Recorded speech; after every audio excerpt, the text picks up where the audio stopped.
Si tu ne comprends pas ce principe fondamental sur comment fonctionne l'esprit féminin, tu vas perdre à chaque fois.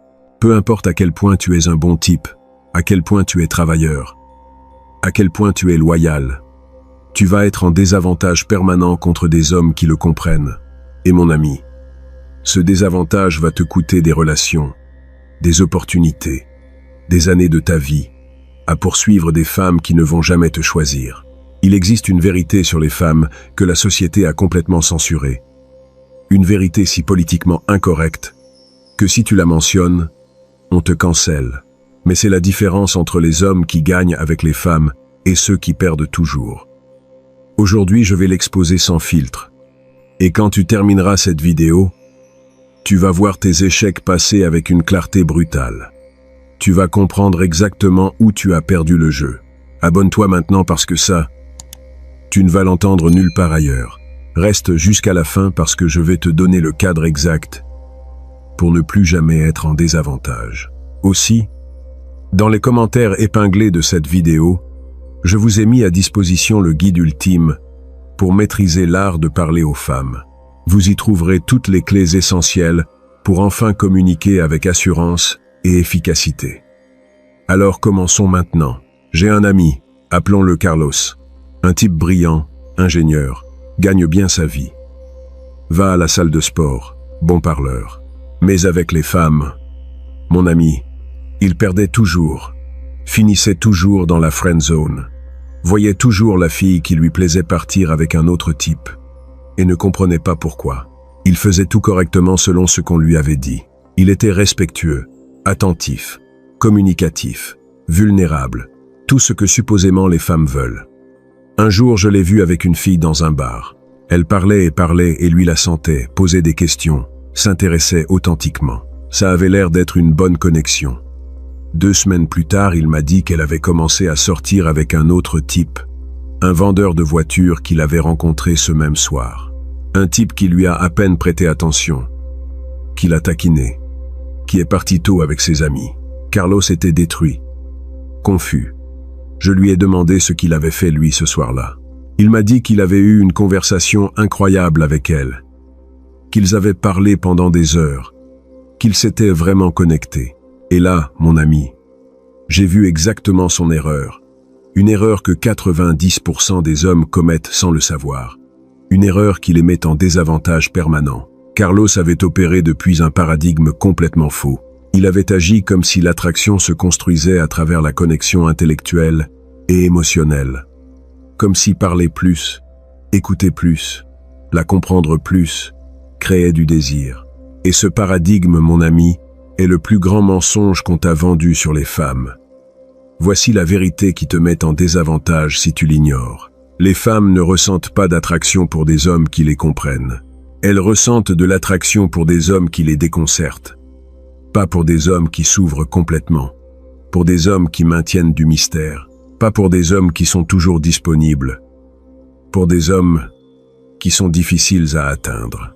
L'attraction féminine n'opère pas dans le même système que l'attraction masculine. Nous les hommes voyons une belle femme et ressentons une attraction instantanée, physique, visuelle. Boum! Elle nous plaît. Nous voulons la connaître. Mais les femmes, mon ami, leur système d'attraction fonctionne complètement différemment. Et si tu joues avec les règles masculines, tu perds avant de commencer. L'attraction féminine se construit à travers la tension émotionnelle, pas le confort émotionnel. Elle se construit à travers l'incertitude, pas la certitude. Elle se construit à travers le défi, pas la validation. Tout ce qu'on t'a dit sur créer une connexion profonde et la faire se sentir à l'aise tue l'attraction au lieu de la créer. Laisse-moi t'expliquer pourquoi. À un niveau psychologique profond, le cerveau humain est conçu pour se concentrer sur des problèmes non résolus. C'est un mécanisme de survie. Quand quelque chose est résolu, complet, compris, le cerveau l'archive et arrête d'y penser. Mais quand quelque chose est incomplet, incertain, mystérieux, le cerveau essaie obsessionnellement de le résoudre. Cela s'appelle l'effet Zeigarnik en psychologie. Les gens se souviennent mieux des tâches incomplètes que des tâches complétées. Leur esprit revient constamment à ce qui n'est pas résolu. Et, mon ami, cela s'applique directement à l'attraction. Quand tu es complètement prévisible, quand elle te comprend complètement, quand il n'y a rien à déchiffrer, son cerveau t'archive comme résolu. Tu cesses d'occuper de l'espace mental. Mais quand tu es imprévisible, quand il y a des couches qu'elle ne comprend pas, quand tes intentions ne sont pas complètement claires, quand parfois tu es chaleureux et parfois distant, son cerveau ne peut pas t'archiver. Il ne peut pas résoudre le casse-tête que tu es. Et alors, elle pense à toi constamment. Elle essaie de te déchiffrer. Elle essaie de te comprendre. Cette obsession mentale est le carburant de l'attraction. Comme Machiavel l'écrivait dans ses observations sur la nature humaine, les hommes valorisent plus ce qu'ils doivent conquérir que ce qui leur est donné facilement. Et les femmes, mon ami, opèrent avec le même principe. Quand tu te livres complètement, quand tu es un livre ouvert, quand il n'y a rien à conquérir, elles perdent l'intérêt, pas parce qu'elles sont méchantes, mais parce que leur cerveau fonctionne ainsi. Maintenant, écoute-moi bien, parce que c'est là que la plupart interprètent tout mal. Je ne suis pas en train de dire que tu sois froid ou cruel. Je ne suis pas en train de dire que tu joues à des jeux toxiques. Je suis en train de dire que tu comprennes que la disponibilité totale, la prédictibilité complète, l'ouverture illimitée, tuent l'attraction. Et sans tension, mon ami, il n'y a que de l'amitié. Le vendeur de voitures qui a gagné contre Carlos n'était pas une meilleure personne. Il était probablement pire sous bien des aspects. Mais il comprenait instinctivement quelque chose que Carlos ignorait. Que l'attraction ne se supplie pas. Elle se crée. Que l'intérêt ne se démontre pas excessivement. Il se suggère. Que la valeur ne se déclare pas. Elle s'implique à travers le comportement. Mets un like à cette vidéo si tu commences à voir pourquoi tes tentatives passées ont échoué. Abonne-toi, parce que ce qui vient va changer complètement comment tu évolues avec les femmes. Allons plus profond. La deuxième chose qui te met en désavantage si tu l'ignores est celle-ci. Les femmes testent constamment ta valeur. Et la plupart des hommes échouent sans s'en rendre compte. Ces tests ne sont pas évidents. Ils ne sont pas conscients bien souvent. Mais ils sont là, évaluant constamment si tu es l'homme que tu parais être, ou si c'est juste une façade. Quand elle annule des plans de dernière minute pour voir comment tu réagis, c'est un test. Quand elle mentionne un autre homme pour voir si tu deviens jaloux, c'est un test. Quand elle te manque de respect subtilement en public, c'est un test. Quand elle demande ton temps ou ton attention de façon peu raisonnable, c'est un test. Et, mon ami, comment tu réponds à ces tests détermine si elle te voit comme alpha ou comme bêta. La réponse bêta est de réagir émotionnellement, t'énerver, devenir insécure, supplier, surexpliquer, défendre, justifier. Chaque fois que tu fais ça, tu confirmes que ces tests fonctionnent, qu'elle peut manipuler tes émotions, que tu n'as pas le contrôle émotionnel d'un homme de haute valeur. Et chaque test que tu échoues, tu perds de l'attraction. La réponse alpha est de ne pas réagir du tout. C'est maintenir ton cadre indépendant de son comportement. Quand elle annule, tu dis simplement « c'est bon, passe un bon moment » et tu fais d'autres plans. Tu ne montres ni gêne ni déception. Quand elle mentionne un autre homme, tu montres zéro jalousie parce que tu as authentiquement des options. Quand elle te manque de respect, tu établis une limite calme ou simplement tu t'éloignes. Ce que cela communique, c'est que ton état émotionnel ne dépend pas d'elle, que tu as une base interne si solide que ses actions ne te déstabilisent pas. Et ça, mon ami, c'est incroyablement attirant, parce que c'est rare. La plupart des hommes échouent à ces tests immédiatement, confirmant qu'ils sont facilement manipulables, qu'ils n'ont pas d'option, qu'ils sont désespérés. Mais voici le virage que peu comprennent. Ces tests ne sont pas de la cruauté. Ce sont des mécanismes de protection évolutifs. Les femmes ont besoin de savoir si l'homme face à elles est réellement fort ou fait juste semblant de l'être. Parce que si elles finissent avec un homme faible qui s'effondre sous la pression, ça menaçait leur survie ancestrale. Alors, son subconscient teste constamment ta force. Et la façon dont elle teste ta force est en appuyant sur tes boutons émotionnels. Si tu peux maintenir le calme, la certitude, la direction sous cette pression, tu passes le test. Tu confirmes que tu es l'homme de haute valeur que tu parais. Mais si tu t'effondres, si tu réagis, si tu perds ton centre, tu échoues au test.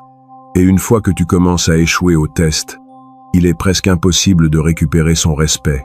Comme Machiavel l'observait dans ses analyses du pouvoir, les hommes faibles qui feignent la force sont finalement exposés sous la pression, tandis que les hommes véritablement forts démontrent leur nature précisément quand ils sont testés. Les femmes créent instinctivement de la pression pour voir lequel tu es. La troisième chose qui te met en désavantage massif est de ne pas comprendre le concept d'investissement émotionnel asymétrique. C'est critique, mon ami. Dans les premières étapes de l'attraction, celui qui est le plus investi émotionnellement est en position plus faible.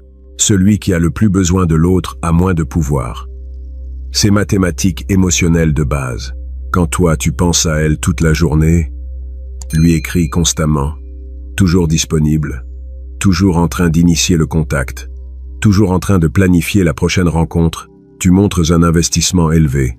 Et quand elle voit cet investissement sans avoir investi de façon équivalente, son cerveau calcule qu'il doit y avoir un déséquilibre de valeur, que toi tu la valorises plus qu'elle ne te valorise. Et ça tue l'attraction. Pendant ce temps, si elle pense à toi plus que toi tu ne penses à elle, si elle initie le contact plus fréquemment, si elle cherche à te voir, si elle investit de l'énergie à essayer de t'impressionner, la dynamique s'inverse. Maintenant elle est en position de poursuivante, toi en position de prix. Et cette dynamique crée de l'attraction au lieu de la tuer. Mais voici le problème. La plupart des hommes, quand une femme leur plaît, montrent immédiatement tout leur investissement. Ils laissent immédiatement clair qu'ils sont intéressés. Ils se rendent immédiatement disponibles et accessibles. Et avec ça, mon ami, ils tuent toute possibilité de créer la dynamique correcte. L'homme qui comprend ça fait l'opposé. Dans les premières étapes, il investit délibérément moins qu'elle n'investit. Il répond avec moins de fréquence. Il est moins disponible. Il montre moins d'intérêt verbal. Non pas parce qu'il joue, mais parce qu'il comprend que créer de l'espace pour qu'elle poursuive est fondamental. Que l'attraction grandit quand elle investit, pas quand toi tu investis. Et voici le paradoxe magnifique. Moins tu investis au début, plus tu crées d'espace pour qu'elle investisse.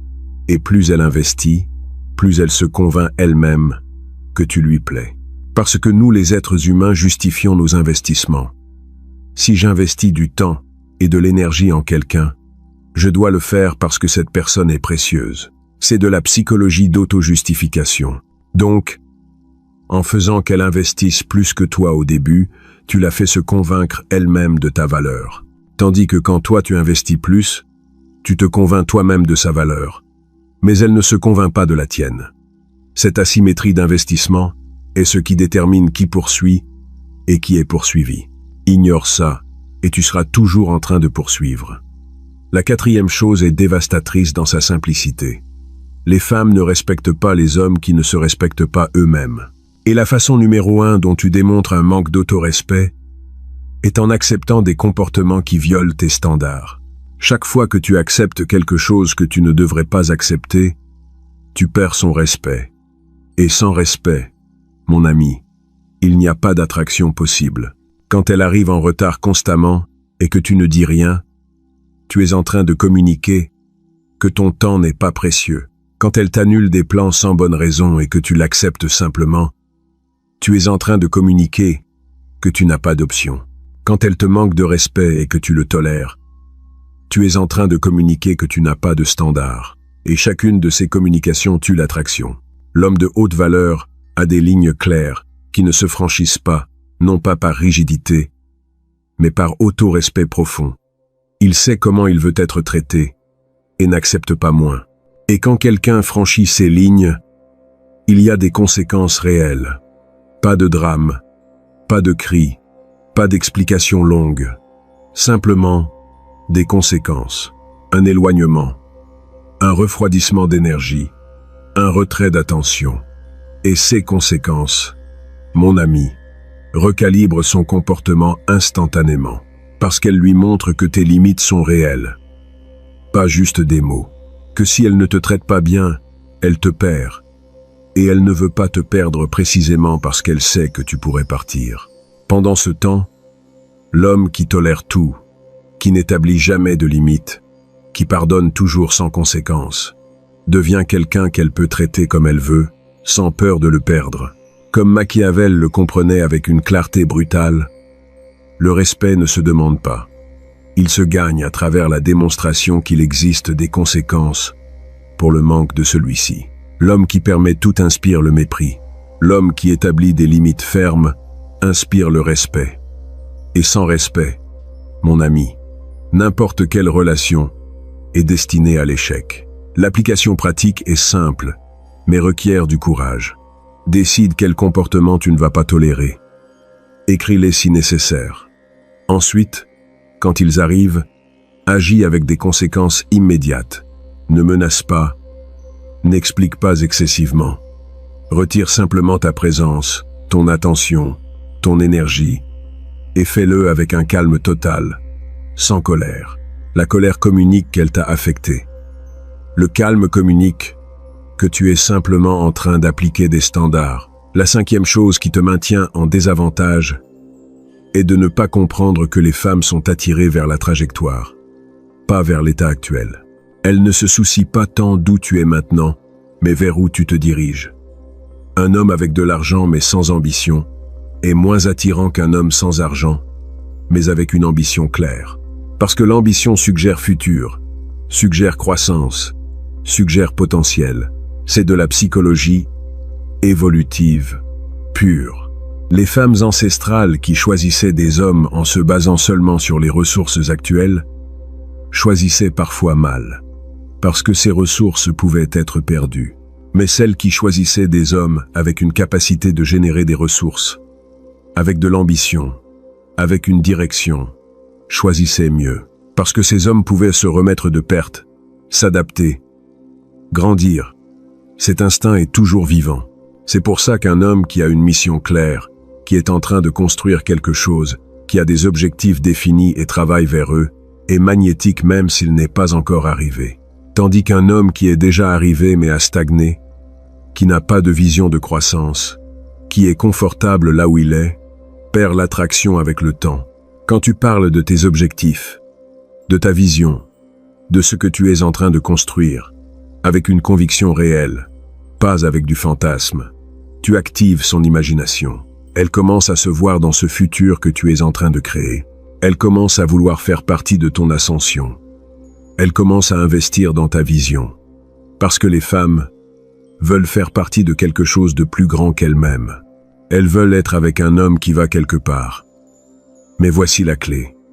Ça ne peut pas être juste des mots. Ça doit être une action visible. Elle doit te voir travailler à ta mission. Elle doit voir que tu sacrifies le confort pour la croissance. Elle doit voir que ton ambition n'est pas un fantasme, mais une réalité en construction. Parce que les femmes ont un radar incroyable pour détecter le bullshit. Mais quand ton ambition est réelle, quand tu es vraiment dans le grind, cette énergie est contagieuse. La sixième vérité est politiquement incorrecte, mais cruciale. Les femmes sont biologiquement programmées pour l'hypergamie. Cela signifie que, instinctivement, elles cherchent à monter dans la hiérarchie sociale et de partenaires. Elles cherchent le meilleur homme qu'elles puissent obtenir. Et elles évaluent constamment si elles peuvent obtenir quelque chose de mieux que ce qu'elles ont. Ce n'est pas de la cruauté. C'est une stratégie évolutive. Les femmes ancestrales, qui maximisaient la qualité du partenaire, avaient des enfants avec de meilleures probabilités de survie. Alors, elles ont évolué pour être sélectives, pour comparer les options, pour améliorer quand c'est possible. Cet instinct est toujours actif, mon ami. Et si tu l'ignores, tu vas la perdre, quand apparaîtra quelqu'un qu'elle perçoit comme une meilleure option. L'implication pratique est brutale, mais claire. Tu ne peux jamais te détendre complètement. Tu ne peux jamais cesser d'être la meilleure version de toi-même. Tu ne peux jamais assumer que tu l'as déjà assuré, parce que son hypergamie est constamment en train de scanner des options. comparer, évaluer.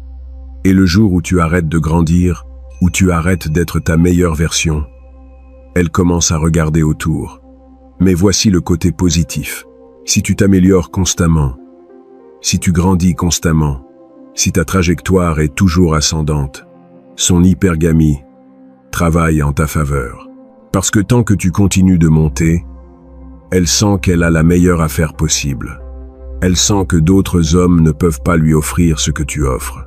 Elle sent qu'elle serait bête de te quitter parce que tu es la meilleure option qu'elle a. Comme Machiavel comprenait sur l'ambition humaine, les gens cherchent constamment à améliorer leur position. Et le leader intelligent crée des conditions où le suivre est la meilleure stratégie disponible. Dans les relations, cela signifie te maintenir comme sa meilleure option à travers une croissance constante, pas à travers la supplication ou la prière. La 7e chose qui te détruit si tu l'ignores est celle-ci. Les femmes communiquent indirectement et s'attendent à ce que tu comprennes. Elles ne disent pas directement ce qu'elles veulent ou ce qui ne va pas. Elles donnent des pistes, des signaux, des comportements indirects. Et si tu n'apprends pas à lire ces signaux, tu vas perdre des opportunités et des relations sans même comprendre pourquoi. Quand elle dit « je vais bien », mais que clairement, elle est fâchée, elle ne va pas bien. Quand elle mentionne de façon répétée quelque chose qu'elle veut faire, mais que vous ne le planifiez jamais ensemble, elle teste si tu prêtes attention. Quand elle commence à répondre plus tard ou plus froidement, elle communique une perte d'intérêt. Ces signaux indirects sont sa façon de communiquer sans confrontation directe. Et, mon ami, si tu n'apprends pas à lire ces signaux, si tu as toujours besoin qu'elle te dise explicitement ce qui ne va pas, tu perds des points massifs, parce que dans son esprit, un homme de haute valeur devrait comprendre sans qu'on lui explique. Il devrait capter les pistes. Il devrait être émotionnellement intelligent, suffisamment pour lire entre les lignes. Cela vient de différences dans la communication évolutive. Les femmes ont évolué une communication indirecte comme mécanisme de survie sociale. La confrontation directe pouvait créer des conflits dangereux.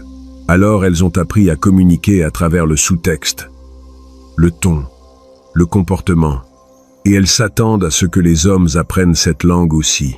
L'application pratique est de développer une attention au modèle. Quand son énergie change, demande-toi pourquoi. Quand son comportement se modifie, cherche la cause. Quand elle répète certains sujets, comprends qu'elle communique quelque chose d'important.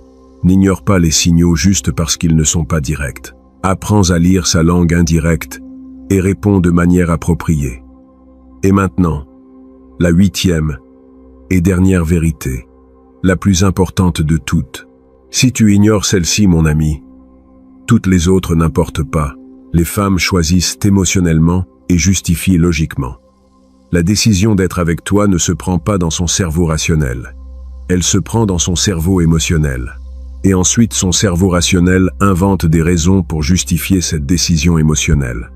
Cela signifie que peu importe à quel point tu es parfait sur le papier, peu importe combien d'argent tu gagnes, à quel point tu es un bon type, à quel point tu sembles compatible logiquement, si tu n'actives pas ces émotions, si tu ne crées pas de sentiments forts, si tu ne la fais pas ressentir quelque chose d'intense, elle ne va pas te choisir. Parce que le choix n'est pas logique, il est émotionnel. C'est pour ça que le type qui sur le papier est inférieur gagne bien souvent.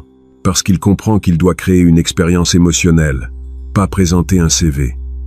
Il comprend qu'il doit la faire ressentir, pas la convaincre avec des arguments. Il comprend que l'attraction est une émotion, pas une logique. Et alors il crée des pics émotionnels, des moments intenses, des expériences qui la font se sentir vivante. Pendant ce temps, l'homme qui opère complètement depuis la logique, qui présente ses qualités comme des arguments, qui essaie de la convaincre rationnellement qu'il est une bonne option, perd. Non pas parce que ses arguments sont mauvais, mais parce qu'il joue au mauvais jeu. Il essaie de gagner avec la logique une bataille qui se bat avec l'émotion. L'application finale est de changer complètement ton approche. Arrête d'essayer de la convaincre de ta valeur avec des mots. Au lieu de cela, crée des expériences qui la font ressentir. Crée de la tension. Crée de l'anticipation. Crée des moments d'intensité. Fais-la rire. Fais-la se sentir défiée. Fais-la ressentir de l'intrigue. Parce que chaque émotion forte que tu crées se transforme en connexion avec ta présence. Maintenant, récapitulons tout le système qui te sort du désavantage permanent. 1. Les femmes sont attirées par le mystère, pas par la compréhension totale. 2. Elles testent constamment ta valeur, et tu dois passer ces tests. 3. Maintiens un investissement émotionnel asymétrique au début. 4. Établis et défends des limites fermes. 5. Montre une trajectoire ascendante claire. 6. Comprends son hypergamie et utilise-la à ton avantage. 7. Apprends à lire la communication indirecte. Et 8. Active les émotions. N'argumente pas logiquement. Quand tu intègres ces 8 vérités, mon ami, tu sors du désavantage massif où 95% des hommes vivent. Tu commences à jouer le jeu avec les règles réelles, pas avec les règles qu'on t'a dites. Tu commences à créer de l'attraction au lieu de la tuer. Tu commences à être choisi au lieu de toujours poursuivre. Mais j'ai besoin que tu comprennes quelque chose de final. Cette connaissance est un pouvoir réel. Tu peux l'utiliser pour trouver quelqu'un d'incroyable et construire quelque chose où les deux grandissent. Ou tu peux l'utiliser pour collectionner des femmes et nourrir un ego vide. La différence est dans ton caractère. Utilise ça avec intégrité. Pour élever, pas pour détruire. Si cette vidéo t'a finalement montré où tu as été en désavantage, mets un like maintenant même. Abonne-toi parce que la prochaine vidéo va être encore plus spécifique. Je vais te montrer exactement quoi dire et faire dans des situations réelles pour appliquer ces principes. Des exemples concrets, des lignes spécifiques, des mouvements exacts. Partage ça avec ce frère qui continue de perdre avec les femmes sans comprendre pourquoi. Aide-le à sortir du désavantage. Et écris en commentaire laquelle de ces 8 vérités t'a le plus impacté. Je veux savoir laquelle a résonné en toi avec le plus de force. Rappelle-toi, mon ami, le désavantage n'est pas permanent. C'est juste l'ignorance de comment fonctionne réellement le jeu. Maintenant, tu as la connaissance. Maintenant, tu comprends les règles réelles. La question est, si tu vas avoir le courage de les appliquer, ou si tu vas continuer à jouer avec les fausses règles qui t'ont condamné à perdre. On se voit dans la prochaine vidéo, mon ami. Et prépare-toi parce que nous allons aller encore plus profond dans des applications pratiques que tu peux utiliser demain même.